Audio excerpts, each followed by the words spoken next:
The History of Consoles, Part 1, from 1977 to 1983. The pre-Nintendo days. Chapter 1, The Atari Days. In 1978, a company named Atari would make the 2600, which was really big for the time. Sure, there were Pong consoles, but this was the beginning of an era of gaming at home without a computer. The console. The console itself has 6 different variations. The one in the image here is the Sunnyvale Heavy Sixer, aka the original model. This particular model was manufactured in 1977 in Sunnyvale, California.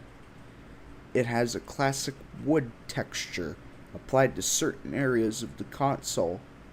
The model itself has 6 switches, as said in the name, with each have functions of its own, including one switching between black and white and color mode, which was normal since people still had B&W screens, and it was the 1970s, and games were arcadey and fun. The controller.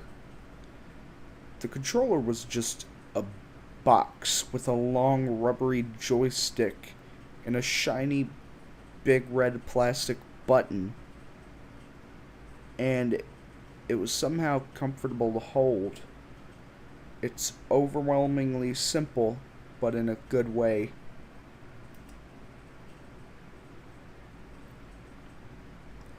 The Intellivision.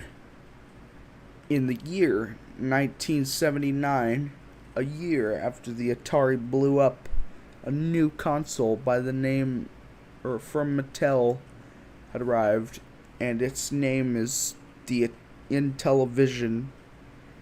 It's a really autistic system, having a really weird controller that only a madman would use. And people don't know it well, except for people who had it as kids, or retro gamers with a weird taste in consoles. The controller is attached to the console and looks like a telephone with a paddle, and this is the beginning of a path we can never come back from. Wait, there's another one? Yep, a second competitor had arrived, being the ColecoVision, released in '82. And this time, the numpad is on the bottom of the controller, and the paddle is on the top. And it's even worse. For some reason, CBS is on this model in the image. The shittiest console so far. The Atari 5200, released in '82. The console was even more clunky and awful. It even had the same controller as the other two, but this time, the paddle is a joystick, and it has the pause and stop button on it. The dreaded release of E.T. of 1982 for the 2600. In 1982, Warner Bros. Released the E.T. game for the Atari 2600, and it sucked so hard that it went into a lot of landfills, but you can buy a copy on eBay when buying the 2600 console itself in a pack. The woeful game crash of '83. The game console market had declined and children favored personal computers, and the game E.T. was being found in landfills,